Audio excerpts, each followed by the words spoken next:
Welcome to another electrifying episode of the Commentary Booth live via satellite, where we peel back the curtain on your favorite wrestlers and their cinematic influences. I'm your host, Jamie Apps, and today we're cranking up the excitement with a mysterious guest who is a leader of Perth, Western Australia's wrestling scene.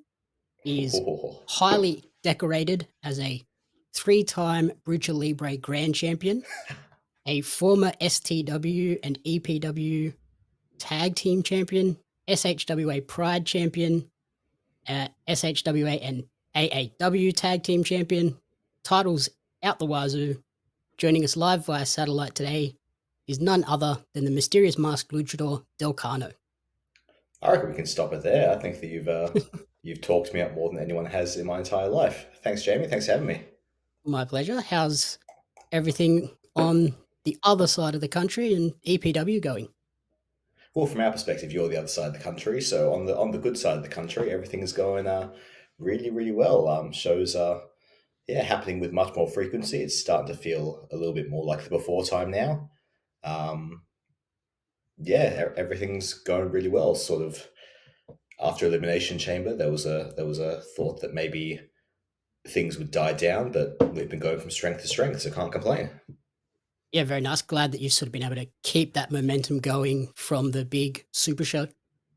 Yeah, I mean, it sort of came out of nowhere. I remember, growing up in Perth, you don't expect a pay per view from WWE to come to your hometown, but it was an amazing weekend, and it's been a great year so far on the backs of it.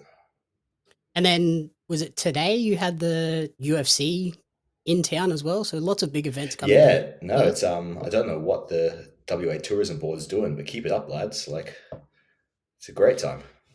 Yeah, and you just need them to get EPW on that list and get them Yeah, no, I mean, promoting the big shows. I presume we're next for a big international pay per view event. So, look, it'll be any day now. The announcement will come out shortly. Yep. Yeah, But there's no, there actually will be a big EPW announcement coming very shortly. So stay tuned for that. very good. So thanks for joining me on the show today to chat about your favorite movies and their influence on your wrestling career. Before we dive into that, do you want to sort of give us a little bit of a rundown on how big a part movies and TV are in your life? Sure. Look, I was born in the '90s, so there was a very good time to be growing up and to be surrounded by some really fantastic movies. I'm someone who's drawn to really strong, cohesive narratives. Like that's a big part of what I love to do. It's a big part of what I like to be involved in. It's a big part of what I enjoy to consume in my media. So I'm one of those people who, as soon as I watch something, I deep dive as much as possible into it. It drives my partner insane. But I can't just casually watch something. I have to watch something and then know everything about how it was made and how it's put together and all the little things. So yeah, I love consuming good media in whatever form that takes. Very nice. So then the big question for the day is what have you chosen as the movie or TV show that has had the biggest influence on you? So there's a movie I watched when I was young. Now I was one of those kids who watched all the VHS tapes of all Disney movies, going back to Snow White in 39 in the late 30s and all the way through. And then when I was 9 years old, this movie came out from Pixar, and I loved it then. And I've watched it at least once a year since then. And every time I've watched it, it has only gotten better and better, and I've only related to it more and more. And when I started wrestling, there was a whole different connection that I gained with the film, with its characters, with its themes. And that is 2004's The Incredibles. Okay. What was it that sort of drew you in and made you connect with it so deeply? Well, to start off with, as a 9 year old, it's a really cool superhero action movie. Got all these characters who wear these bright costumes and do these really cool things, and it's a funny movie and it's a heartfelt movie. And then you get older and you see that below the surface, there's also this really sad story of a man who was in his prime, who is trying to recapture that spark, and he's going through life and he's slipped into that sort of monotonous life that it's very easy to fall into when you're working a 9 to 5 and used to do these amazing things when you were younger. and then you just got to pay the bills, and that's what you got to do now. You got to look after your family. That's all your life is. And he just finds himself yearning to recapture that spark that he lost from when he was younger, from when he was the main hero, when he was something he was proud of. And the older you get, the more you not so much identifying with what's on the surface superhero movie, you start to identify with the subtext, everything behind it. Um, and it's just, I think it's just a masterfully crafted movie.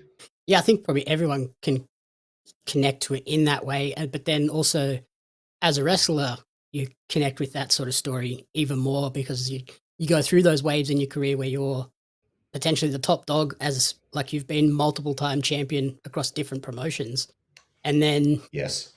you lose that title and you're back to being just a guy on the roster, so you have to build back up Yeah. again. And God, look, being candid, like right now, I'm absolutely in one of those. You know, you go through peaks and troughs, you go through waves, and right now, I'm very much in that spot where Bob Parr was, where he remembers where he used to be one of the featured attractions. He used to be the guy, and then for one reason or another, whether it's some things in your control, some things out of your control, you're not that guy anymore, and it sucks. It's never easy to go through, and that has applied to me as a wrestler, has applied to me as a person, and it's a universal human experience. No one's on top forever. Especially like EPW at the moment, there's lots of young, hungry guys and girls Oh, coming I through hate them pushing for the all. top Oh, spots. I hate them all. I'm one of the trainers at the school, and I see all these stupidly athletic, talented young people, and like I'm not old. I mean, I'm 29 years old. I'm not an old person by any stretch of the imagination, but I see these young people coming up, and they have so much hope in their eyes, and it kills me because they aren't broken yet, and they should be, and it's just and they're so talented, and they don't know how talented they are, and the roster has never been deeper, and it's a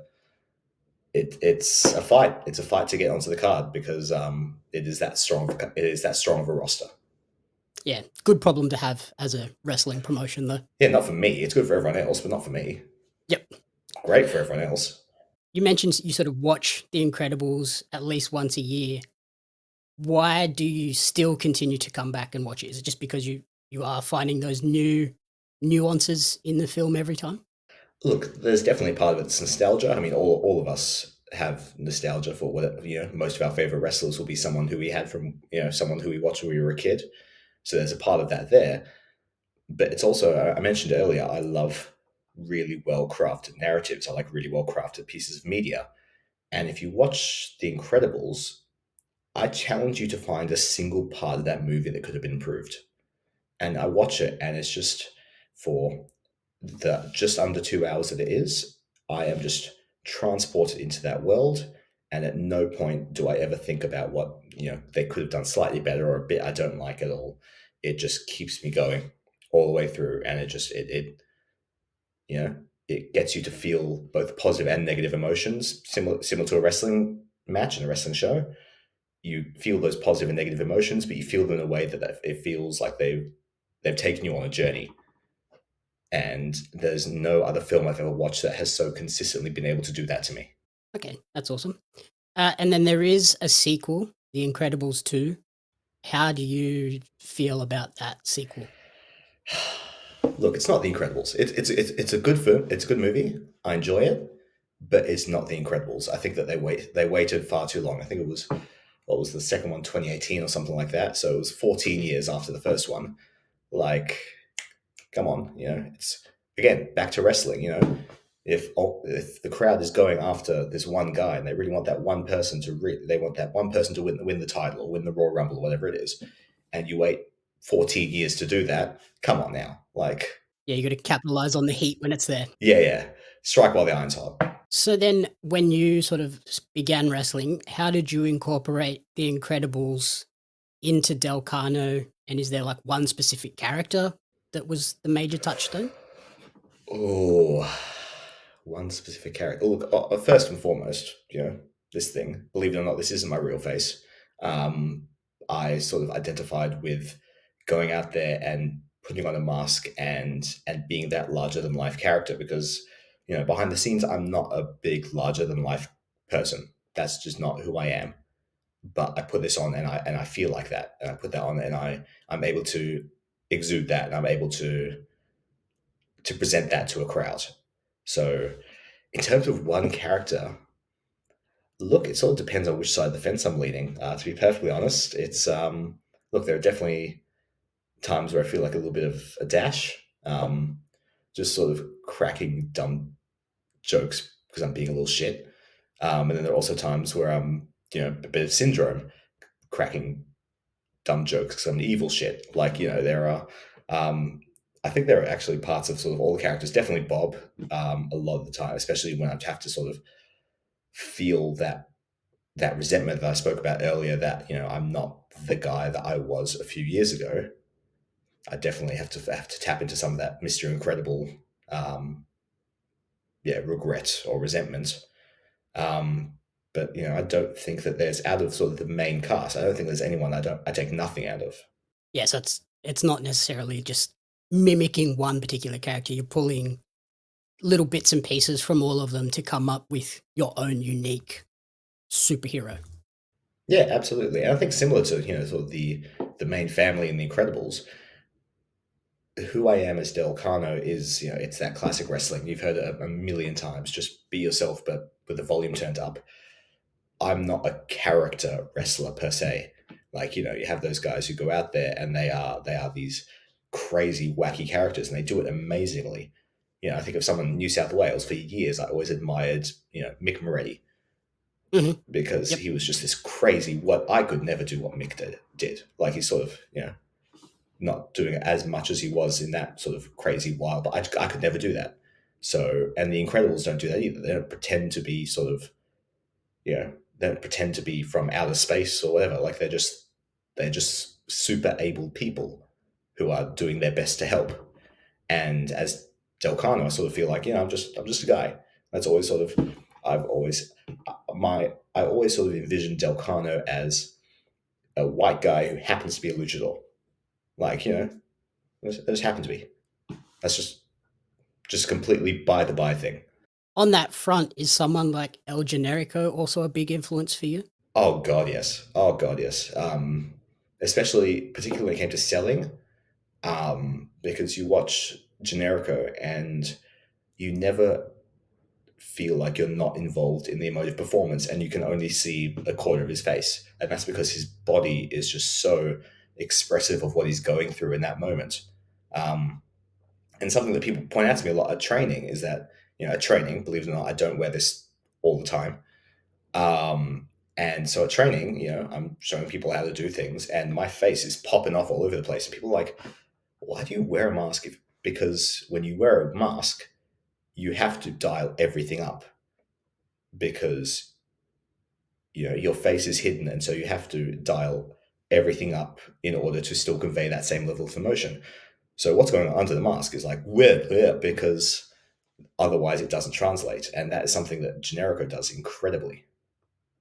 Yeah, it's like I've seen going to a lot of theater shows, like their facial expressions and movements are really over exuberant because they have that disconnect with the distance on the stage. But yeah, you're taking away that one key feature that everybody is so attuned into to get emotions from. I imagine that's very difficult to then, oh, how do I convey a lot of these emotions? Yeah, absolutely. And that people acting realistically in movies has only really been a thing since 60s, 70s. Until then, everyone, when movies were first coming around, they were all theater actors. And so they all did that over the top. One of my other favorite movies, Sing in the Rain. I love it because they just talk like these really over the top movements and voices, and everything's so over the top and it's so theatery. And yeah, it was only sort of from the middle of the 20th century onwards that people started to, you know, acting became realistic. But if you're in a live performance, you have to be over the top. There's no, there's a place for subtlety and there's a place for nuance, but it has to be surrounded by something that's easily absorbable for a mass media market. Yeah, you can sort of move some of those subtle elements to your backstage promos and your promo packages and stuff. But then once you're in the ring, you have to go to the big flair craziness. Absolutely. And if you're doing, things like a subtle facial expression, that can absolutely play a part, but only if you know that the camera, whether it's still or video, is watching you that exact moment. That can't be for the benefit of the crowd. That has to be for the benefit of a different audience that you're trying to capture. In terms of that live audience, you have to be over the top and you have to be really making it clear what you are going through in that moment, whether it's positive or negative. Are you a trading card collector or a fan of Australian pro wrestling? If so, you're not going to want to miss out on the limited edition Australian wrestling cards. Each set includes 50 packs of 10 cards, including some of the country's top wrestling talents like Robbie Eagles, Shane Haste, Madison Eagles, Hartley Jackson, and they have Shaza McKenzie listed, although she is not a favorite. The velocities, and a lot more. There's wrestlers, referees, announcers, commentators that are featured, giving you a full appreciation of the Australian independent scene. The cards sold out a lot faster because cards are hot right now, as I'm sure Jeremy Lambert will tell you. But you can order your Australian wrestling cards now at Pario Magazine. That's Pario magazine.com.au/AUS WRES cards. Follow Australian Wrestling Cards on social media at AusResCards for updates. Join the hundreds of fans who have already discovered the excitement of Australian wrestling cards. So then I watched The Incredibles over the weekend as well, just to Good man. refresh. One thing I noted down, Mr. Incredible, definitely the design of the character embodies that wrestling mantra of it's an upper body business. Upper body business, brother. The man has sticks for legs. Yeah. Yeah, I thought that was very funny. I do enjoy that, which is hilarious because you see him like leg pressing, a train at one point, just as like sort of, and he's like sort of rolling on his tiny little spindly legs, and it's just and that's something I love. I love the designs of the Incredibles as well. They are so over they're so exaggerated. I mean, God, enough YouTube videos about bloody Mrs. Incredible. It's Oh, yeah. Yeah, classic Pixar mum butt. yeah, Pixar mum, man, and it's just like Syndrome's the same. Syndrome's got this crazily conical body, and his boss, God, Mr. Incredible's boss is a hilarious design because that's part of what they're conveying. It's physical storytelling. They could have made them all look realistic, but that wouldn't get the point across as well as having them be these over exaggerated caricatures. It wouldn't tell the same story and wouldn't tell it to the same degree. And I think that's another reason why this movie ties in so well with wrestling because you are caricatures of people a lot of the time. Yeah, I mean the whole no capes thing. That is literally Mr. Incredible just pitching some entrance gear and getting turned down by the promoter. That is literally what it's like. Oh yeah, I reckon I should wear a cape, and then being like, no, that's stupid. Don't wear a cape. That's exactly what it is. Which is a conversation that a million trainees will come up to me and say, hey, I think I should do X, Y, Z, and I'll say, no, that's stupid, because you have an idea of what you are in your head, and that doesn't actually translate to what you are trying to go out there to do. And it's something that with a lot of young wrestlers in particular, being able to view yourself realistically and being able to view what you are, like I could have gone out there and said, I want to go out there and be the guy who chokeslams everyone and beats them within a minute. And any promoter would have said to me, yeah, that's stupid. You don't look like that. That's dumb. Don't do that. Yeah, you're not 7 foot, 300 pounds. No, I'm 6'11" on my best day, and so it's Jesus, I wish. And I think that sort of introspection is something that's missing a lot with sort of, okay, if you're going to pitch something to whether it's a promoter or whether it's a trainer, sort of kind of looking for ideas, picture yourself actually doing it on a card and see whether or not that is something that will translate. Does it make sense for you to wear a cape? No. Would it be beneficial to you as a wrestler to wear a cape? Would it be beneficial to Mr. Incredible's superhero to wear a cape? No. Yeah, and like would it fit with the overall card too? Is there already somebody doing something similar to that? Do you bring something fresh to the table? No, absolutely. Is there some guy who his whole shtick is that he comes out and he loves his cape? It's not impossible that there's some guy who his whole character that he has spent years crafting, that the crowd is invested in that this guy really loves his cape. And you want to go out there and you just want to wear a cape just because it'll look cool. Like, you have to be able to sort of view your place in the whole scheme of things. And that taking it back to the Incredibles, every little bit feeds the overall presentation. There's no little bit of it that tries to overshadow anything else. It's all there to help construct one cohesive piece of media. And I guess too, as a young trainee coming through, and you as a trainer, you kind of don't want to push a trainee to go and get this crazy elaborate gear for their first year, spend all this money, and then the gimmick kind of fall flat and not connect with the audience as well. No, all of us are doing this for the love of the game. If it was oh yeah, no, you have unlimited funds, so give it a shot. It's also first impressions matter so much.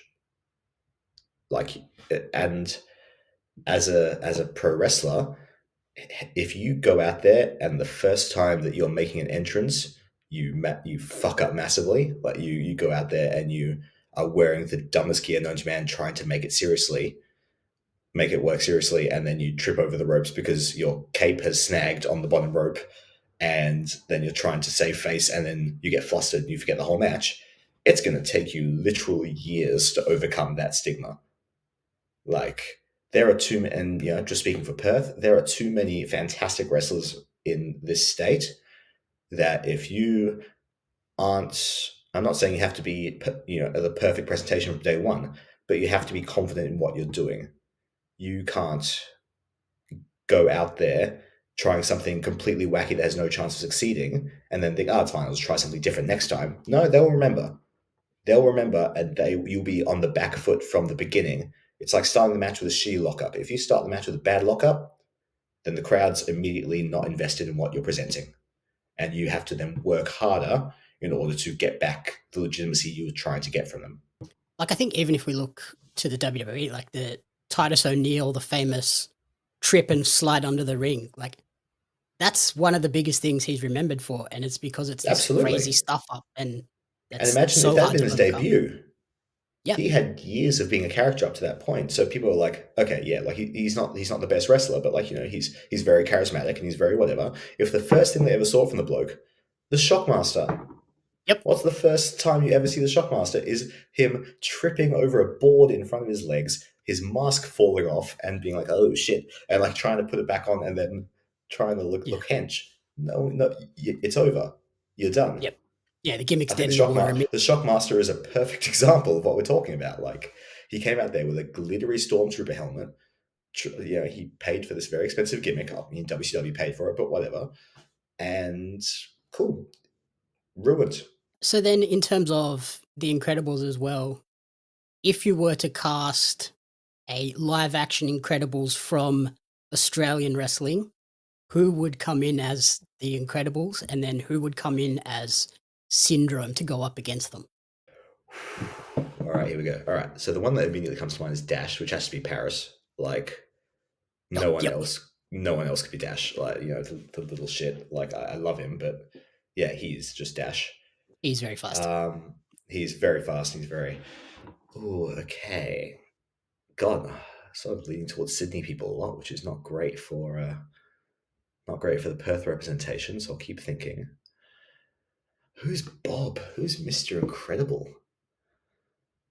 Like, you need someone big, someone strong, someone like, I could say like a Mikey Broderick. Broderick. Nah, Broderick's too in shape. Yeah, his legs are too well defined. You know what I'm going to go? I'm going to go Jake Andrew Arthur. He is still trying to chase that Commonwealth and Olympic glory from back in the day, and he's just trying to take it out on some poor, smaller folks over in Melbourne. Yeah, I'm going Jake Andrew Arthur, the Uranagi master himself. Yep. Okay, now Violet. You know what? I'm going to go with Stella Nix from Perth because she was insecure for years, and she's someone who I've worked very closely with, someone who I've trained with a lot, and she has recently really, really found her groove, and she is now absolutely killing it in what she's doing, and she's embraced that confident side of herself. So I can definitely see her as a Violet. Yeah, I think her international trip really boosted her confidence levels of she's Yeah, God. at a point now where people see her as a legitimate competitor. Yeah, absolutely. And she's always been one of the most unique, one of the most unique wrestlers in ring that we've had in Perth for years. Like her moveset is ridiculous. Yeah, she just needed to find that confidence she has now. And for Mrs. Incredible, I'm just going to go for Australia's wrestling mum. So I'm going to go with Madison Eagles because she is the mum of the wrestling family that we have here. Like women's wrestling in Australia.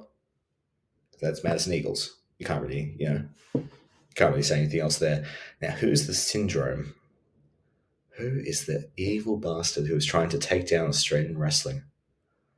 I'm interested to hear what you think on this one. I just Let's think throw this right back on you. because of his crazy wackiness, like it screams a Mick Moretti type character of just Yeah, look, I'll pay that. I'll pay Mick Moretti. On the Perth front, I could go with someone like the Don, Michael Morleone, someone who sort of wasn't respected for years. Like for 10 years, he was a comedy lower card guy, and then he just sort of emerged as this full fledged main eventer, and he definitely harbors a fair amount of resentment for it towards the Perth wrestling scene. So yeah, I'm going to go with the Don. very good casting there. I think that'd be a fun little movie. Yeah, no, I could definitely get around it. Like if you've got the funding, if you want to executive producer, I'm down. Well, I wish I had that much money just sitting and sitting around. that's the first thing you'd use it towards, obviously. Yeah, of course. So then, for your character as well, have you drawn inspiration from other media, not just The Incredibles? Yeah, absolutely. One that comes up a fair amount is Spider-Man. Again, that first live action Tobey Maguire Spider-Man came out when I was 7, so again, perfect age to sort of ingrain itself in my mind. And again, sort of the masked guy doing flips, wisecracking, it feels very Spider-Man-ish. Yeah, Spider-Man. Spider-Man is the other big one, definitely. The Incredibles and Spider-Man would be the two, specifically like the Tobey Maguire Spider-Man movies. Because they just, I love all three of them. I don't care what people say. 3 is a dumb masterpiece that I love. It's such a dumb movie, but I could watch it any day of the week and be entertained. I don't know if so much inspired, but just The Simpsons. Obviously, I'm an Australian who grew up with Channel 10. Like The Simpsons will always be there. Will always be a huge marker for what I find funny. And for sort of if I'm trying to communicate any sort of comedy, it will almost certainly be some sort of recycled Simpsons joke, like every other Australian my age. Yeah, Jesse Lambert called you out on that one on his episode of Live via Satellite as well about the constant use of Simpsons memes. I don't listen to anything he's on out of principle, so I skipped that one. Sorry. That's so good. Yeah, yeah. He was very much talking about Simpsons memes, and he's too young for that stuff, which makes me feel Yeah, God, incredibly old. absolutely. Again, another young person who is stupidly talented, and I hate him for it. Am I right in thinking there's been talk of a third entry into the franchise? There was one announced last week, officially. Ah, yes, there was.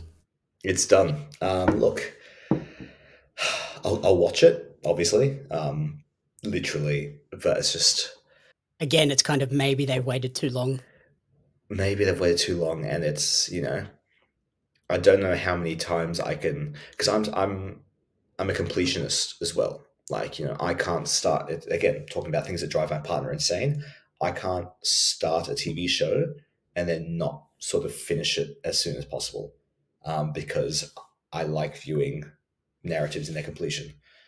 And there's a franchise that has burned me too many times, being Toy Story, where I thought the 3 was the perfect ending, and then they announce 4. I'm like, you pricks. And then they announce 4, and then they do 4, and I'm like, you know what? That was actually quite a nice second ending. Okay, and now they've just announced 5. So I'm like, Jesus Christ. And The Incredibles, I'm worried that it's just I'm going to try. Okay, let's watch it. Let's get a resolution. It's a trilogy. This has to be the end. Surely, I watch it. They do it well, and I'm like, okay, I feel satisfied. And then in 24 years, they announce The Incredibles 4. I'm like, no, End up being an old man sitting in a retirement village, and they're announcing The Incredibles They're just 5. You're like, stop, go away. oh, please stop. It's like, yes, I'll go see it, but like just oh God, yeah. Obviously I understand making movies as a business. I get it. they have franchises that they know people like me, the idiot, will go pay money to see. I am very aware I'm part of the problem, but yeah, I just love when stories finish at the right point, and I'm worried about it not doing that. Do you have any predictions for The Incredibles 3? Well, look, I don't think they're going to kill off any of the family. I think that'd probably be overdoing it a little bit. Uh, I hope they don't. Uh, yeah, screw it. Zombie syndrome. I'm going to throw it out there. It's not going to happen, but let's do it. Zombie syndrome. Let's go. There's zero chance of zombie syndrome, but I really want to just make an outlandish claim now and be right. So I'm going to say zombie syndrome. I could see it being like some sort of like weird somehow connecting to Syndrome, like a random like sibling or something that he didn't know about, and they bring that in just as like that nostalgia play for people that grew up on The Incredibles. What if it's like his mum? In the first movie, he gets arrested, and as a child, and they say, yeah, make sure you tell his mum where he's been, and they take it back to his mum, and his mum then finds out that he's been blown up in an airplane crash. Spoilers, and she finds his weapon stash. It's just Spider-Man 3. It is just Spider-Man 3. Here we go. His mum is Harry Osborn. Sorted. Done. I'm all for it. Yeah, perfect. So then, as we close out, we look ahead. What's in store for you in wrestling in the coming months to close out the rest of the year? So look, EPW is still going strong. I've got my equalizer, my bodyguard Blake Walker, so we could show up sort of on any EPW card, whether it's the school shows, whether it's the main shows. There's nothing really lined up. I've got let's call it a rebuild stage. So right now, as we've pointed out a few times, the roster is absolutely stacked with people who have been working very hard to earn their place, and I'm doing it whatever I can now to get myself in a position back to where I was a few years ago. I'm Mr. Incredible. This is my workout montage. Let's go. Yeah, you're in that insurance salesman phase of the movie, just waiting for the top secret call. Yeah, look, I was going to wear my really depressing black tie, but I thought against it. So finally, where is the best place for people to support you and track your wrestling journey moving forward? Sure. So I'm on Facebook, Instagram, X, Twitter, at Del Cano Wrestler on all three. Follow EPW socials, and follow all Perth wrestling socials. Follow Southern Territory Wrestling, Dude Where's My Ring, New Horizons Pro Wrestling. Haven't wrestled there for a while, but you never know. Just support Perth Pro Wrestling, because I have been involved in this scene for a long, long time now, and I firmly believe that if we had the same sort of geographical convenience as any other scene in the world, we'd be one of the top contenders. So, we're a bit hard to find, but when you find us, you won't be disappointed. Yeah, I think Perth wrestling at the moment is probably at its strongest point it's ever been. I mean, look, I think it was stronger when I was on top, but that's just, that's just my bank account talking. But anyway, yeah, no, we're doing all right. Great. Alrighty, thank you for jumping on the episode, and thank you everyone for listening to the commentary booth live via satellite. If you enjoyed the show, please remember to rate, review, and subscribe on podcast services and on YouTube. I'm on social media at JamieUps Media and at Pario Magazine. Again, thank you very much, Del Cano, for taking the time to chat. Too easy. Thanks, Jamie. Have a good night.